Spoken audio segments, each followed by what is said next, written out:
Uma boa noite. Bem-vindos. Estamos em mais uma aula sobre assuntos diversos. Hoje vamos falar da Parshat Bo e vamos falar do Yud Shvat, que está chegando daqui a uma semana. Hoje é quarta, na verdade já estamos em quarta noite, mas terça-noite, terça que vem, terça-noite, quarta-feira é Yud Shvat, o dia do começo da liderança do Rebbe de Lubavitch, dia do falecimento do Rebbe anterior, dia do começo da liderança do Rebbe. E é uma data muito especial, todos os anos, especialmente esse ano que chegamos a 70 anos de liderança do Rebbe. Então, uma data magna e ainda num ano especial. Parshá da semana é Parshat Bo. Bo é a terceira parashá do livro de Shemot, do segundo livro da Torá. E ela nos fala de diversos assuntos, entre eles de algumas das pragas, as últimas pragas que recaíram sobre o Egito. A última praga que caiu sobre o Egito foi Makat Bechorot, a morte dos primogênitos. E nessa praga aconteceu algo diferente de todas as outras pragas. Nós sabemos que as pragas que caíram sobre o Egito, que o Eterno enviou sobre o Egito, não afetaram o povo judeu, não afetaram o povo de Israel, pois havia uma proteção divina especial. Na verdade, a praga era só para os egípcios, não era para o povo judeu. Tanto que aconteceram fatos fantásticos, como, por exemplo, quando numa das pragas, quando os animais inteiros, a peste matou os rebanhos e etc., foram verificar e não morreu dos rebanhos de Israel nenhuma cabeça de gado. Nada, nenhum carneiro, nada. Quer dizer, uma coisa totalmente sobrenatural, uma peste que devastou todos os animais do Egito, não foram todos, mas uma grande parte. Todos os rebanhos judaicos estavam intactos. De repente, na praga da Makat Bechorot, da morte dos primogênitos, acontece um fato diferente. Hashem, o Todo-Poderoso, dá uma instrução especial para que os Yehudim cumpram. Duas coisas. Primeiro, o sangue do Korban Pesach, do sacrifício do Cordeiro Pascal, ele deve ser passado nas batentes da porta. Nos dois lados e na parte superior, eu não sei como fala em português. Fala batente também, sim. Então tem as batentes laterais e a batente superior, talvez tenha algum nome específico. Em hebraico se fala as duas mezuzot e o mashkof. Mashkof é a batente superior. E havia que passar o sangue do animal, do cordeiro, nesses três lados da porta. Uma coisa interessante, muita gente pensa que o pessoal ia lá, saía de casa e pintava, se olhava para a casa deles, se ia ver tudo pintado. Não. Eles tinham que passar por dentro. Está escrito Lachem, para vocês. Vocês viam por dentro o símbolo do sangue e alguém que passava na sua porta não via o símbolo do sangue. Então essa foi a primeira instrução. Uma das instruções foi que tinha que passar o sangue. A segunda instrução, que não se podia sair de casa naquela noite. A pessoa não podia sair da porta da sua casa na noite da morte dos primogênitos, que a gente sabe que aconteceu exatamente na metade da noite. Hashem avisou, vai acontecer na metade da noite, e assim foi exatamente na metade da noite. Começaram a morrer os primogênitos do Egito. A gente sabe que foi uma praga devastadora para o Egito. Contam nossos sábios que uma casa onde não havia um primogênito, morria o mais velho da casa. Numa casa que já morreu o primogênito, se demorava, já que demorou um pouquinho até que os Yehudim saíram, então morria o próximo.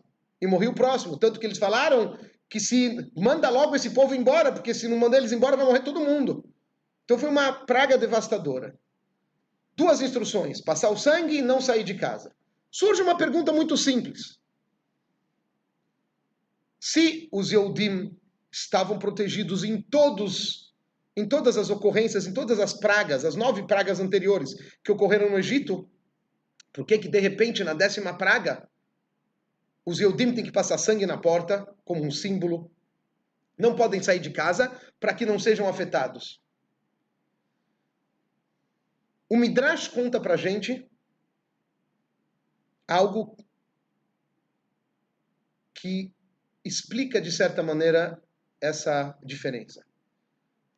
Diz pra gente o Midrash, já que foi dada permissão ao mashrit, quer dizer, ao destruidor, na verdade, em português, claro, liberou geral, já que foi liberada a matança, então ele não discerne entre os justos, os perversos, como se diz, sai atirando para todos os lados. Deus nos livre. É matança total. Então, já que foi liberada a matança, a destruição, então Hashem falou, botem um sinal, não saiam de casa, vocês vão estar seguros. Só que surge uma outra pergunta. Nas outras pragas também pode-se dizer que Hashem liberou, falou, matem todo o gado. Ou contamine, que a água se transforme em sangue, e os sapos invadam todos os lugares, os animais ferozes, a gente sabe que vieram animais ferozes, invadiram as casas e tudo, e mataram um monte de gente, e não aconteceu nada com o povo judeu. Lá também liberou lá o... Por que lá não precisava de sinal? Por que lá eles podiam ficar tranquilos andando onde queriam? Então aqui tem que entender, tem mais alguma coisa que ainda não está clara em todo esse assunto. Podemos explicar de uma maneira mais, vamos dizer, mais simples, de uma maneira mais profunda. A maneira mais simples de explicar isso é que não se pode dizer, assim como se diz sobre a praga da morte dos primogênitos, que Hashem liberou geral. Deu permissão para o destruidor de destruir. Para o anjo da morte de Chas v'Shalom tirar a vida das pessoas. Não se pode dizer isso. Por quê? Porque elas eram pragas limitadas.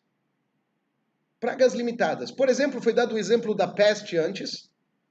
A peste, na verdade, está escrito no Zohar, no livro básico da Kabbalah, profundo da Kabbalah, de Rabbi Shimon Bar Yochai, que 5 tipos de animais foram afetados. Os outros não. Quer dizer que existia uma certa medida, existia uma certa... Vai matar desse jeito e não de outro. Animais ferozes, era através de animais ferozes. Ponto final. Existia uma certa... Não é que liberou geral. Na morte dos primogênitos, Hashem decretou que iam morrer os primogênitos. Como eles iam morrer? Morte para eles. Então, existia uma certa falta de limitação, se a gente pode explicar dessa maneira. É o liberou geral. Nas outras pragas não se pode dizer liberou geral ou a mesma linguagem que se fala sobre a morte dos primogênitos. Por quê? Porque existia uma certa maneira, era uma certa praga de um certo, vamos dizer, uma maneira especial. Acho que está muito claro. Um certo encaminhamento, exatamente. Enquanto que a morte do primogênito não tinha essas limitações. É mata. Como for. Não interessa como for. Muito bom. Existe uma explicação mais profunda para isso, que é a seguinte. O objetivo das pragas era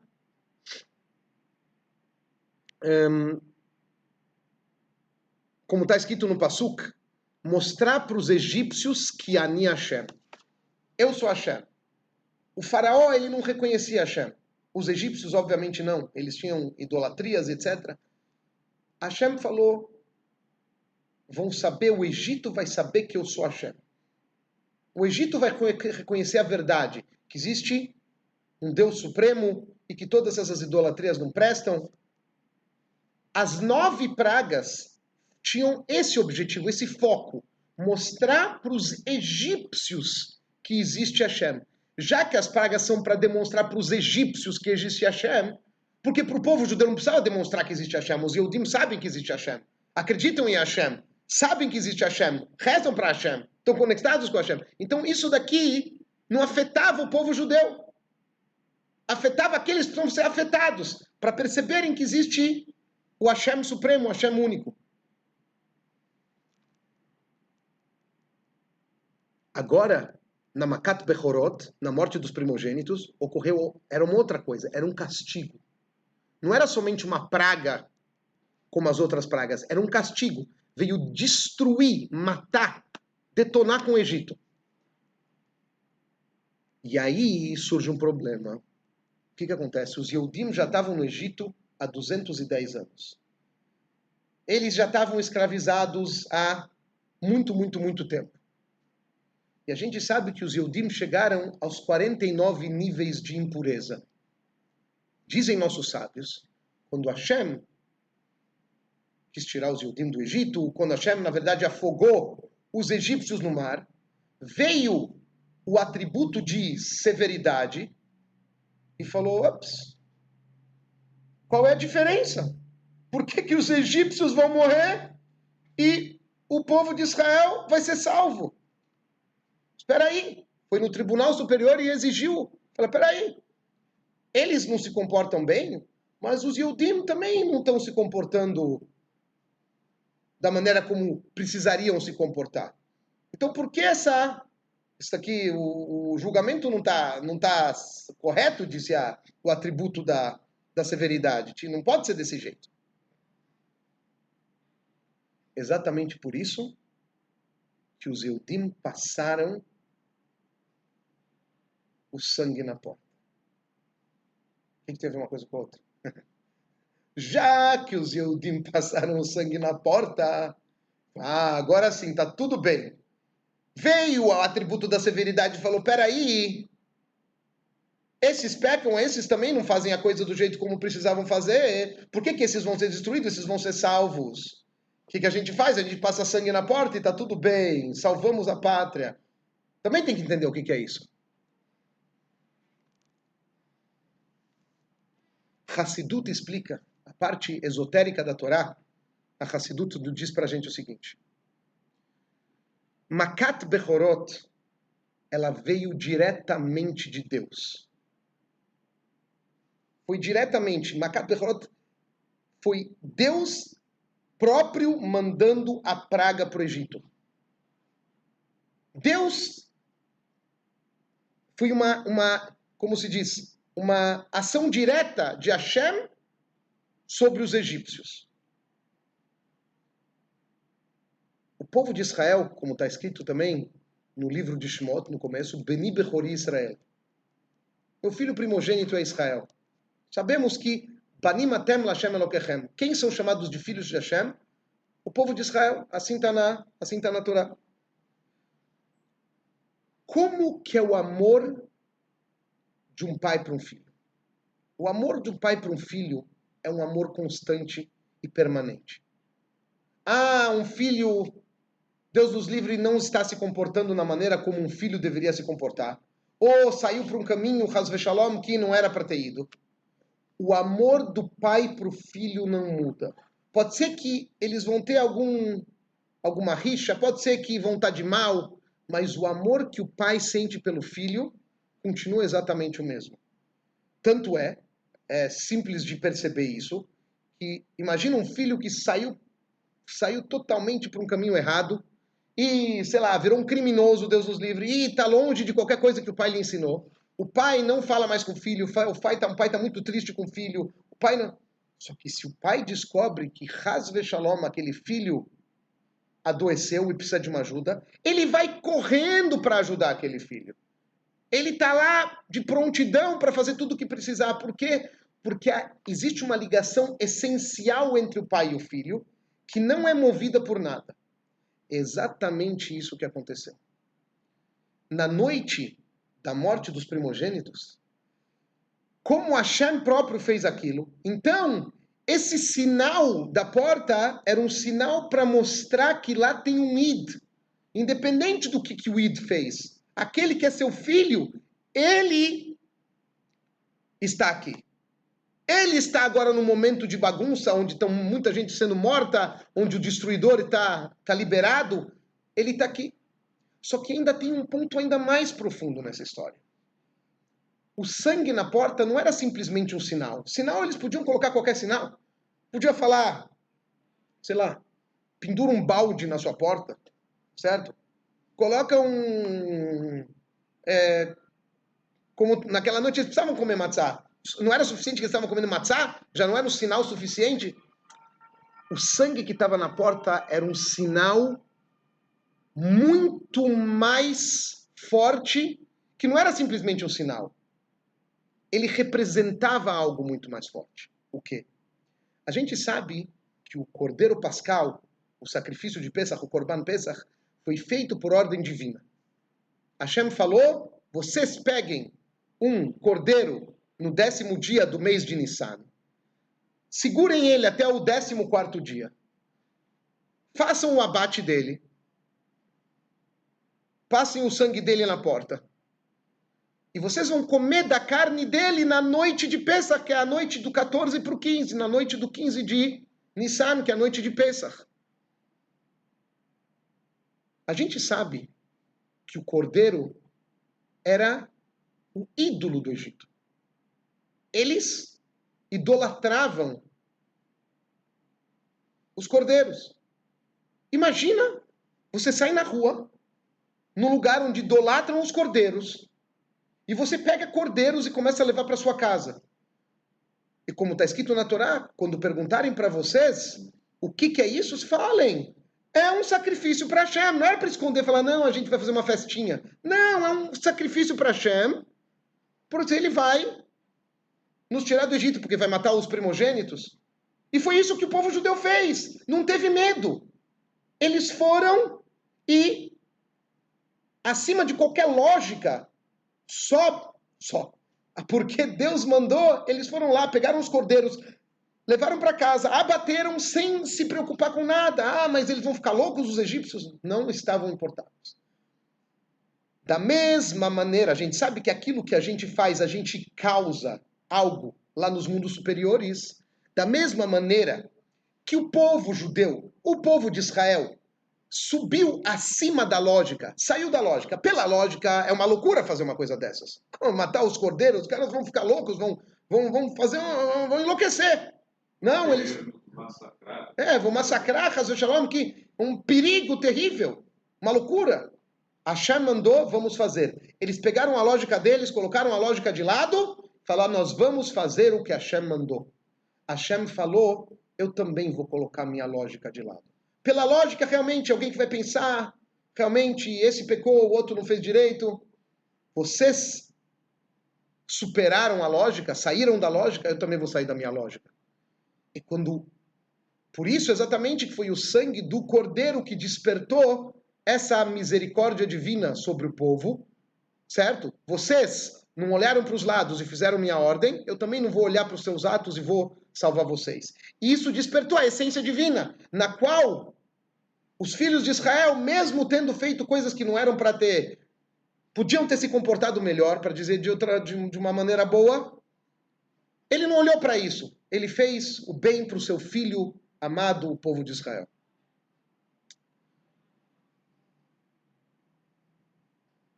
A gente também, nesses momentos, estamos nos últimos momentos do exílio. Assim como os Yehudim, no final do exílio, na época da morte dos primogênitos, eles estavam nos últimos momentos do exílio, antes de Hashem tirar nossos antepassados do Egito. Assim também nós estamos nos últimos momentos do Egito, do nosso Egito, do nosso exílio.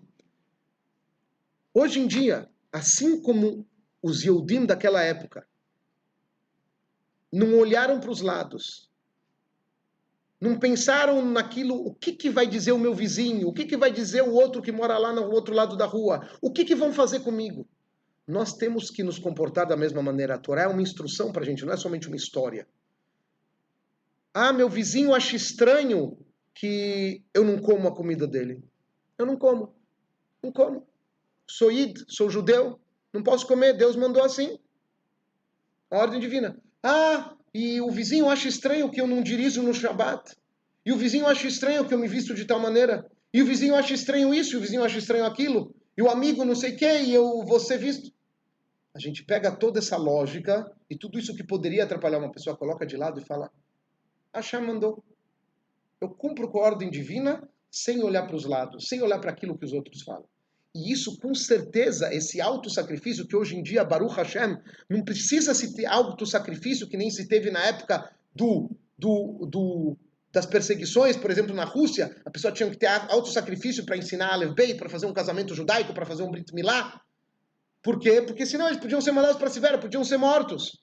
Hoje em dia, Baruch Hashem não precisa de auto-sacrifício. O auto-sacrifício que precisa é, como o Rebbe sempre traz, o sacrifício da nossa vontade. A gente tem que sacrificar a nossa vontade. Eu quero fazer uma coisa, eu não faço. Esse é o sacrifício de hoje. Ah, o vizinho vai me olhar assim.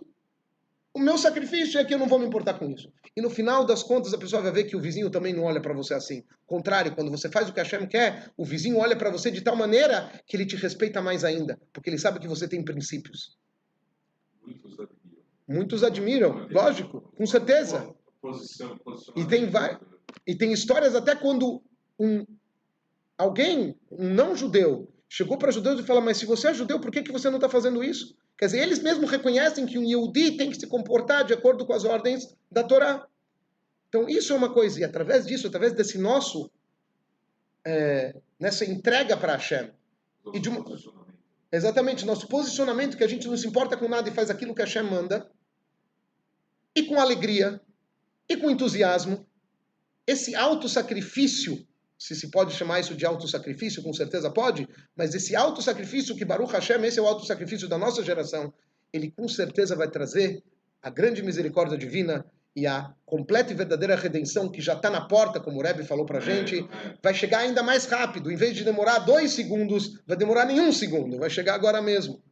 E aí a gente vai poder festejar a completa e verdadeira redenção, voltar a trazer o Corban Pesach, o sacrifício pascal no templo sagrado, e assim também todos os sacrifícios que se traziam no templo, todas as leis vão voltar a ser como eram antes, na época dos templos sagrados, e assim a gente vai festejar hoje mesmo a completa e verdadeira redenção, e já vamos passar Yud Shvat, o aniversário de 70 anos do Rebbe, da liderança do Rebbe, já em Jerusalém. Já vamos ver o Rebbe revelado com os nossos olhos e a gente vai festejar no terceiro templo sagrado. Amém. Amém. Mais um assunto, como falamos no começo. Não é mais um assunto, é o assunto. Estamos chegando Yud Shvat, 70 anos de liderança do Rebbe. Hashem deu um presente para a nossa geração, de ter um líder como o Rebbe de Lubavitch, ter um líder que se preocupa com todos Yehudim da face da terra. Um líder que se preocupa com o bem-estar de todos os povos da terra. E nos instrui a divulgar as 7 leis dos filhos de Noé, para que todos façam a vontade divina. Estamos chegando nos 70 anos de liderança do Rebbe. Uma liderança que mudou a face do judaísmo mundial. O que quer dizer isso? Depois da guerra, depois do Holocausto, depois de todas as perseguições, os Yehudim precisavam de como se diz isso? Uma recarga, uma bateria nova. E o Rebbe trouxe essa bateria nova.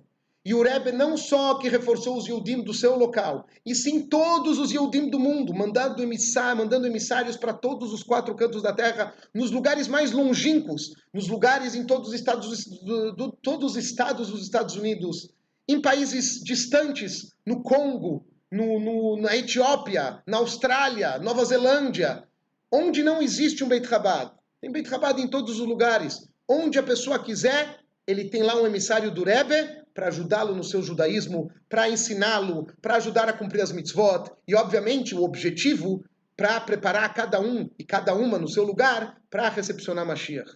E agora, estamos nos 70 anos. O Rebbe anunciou que a redenção é iminente.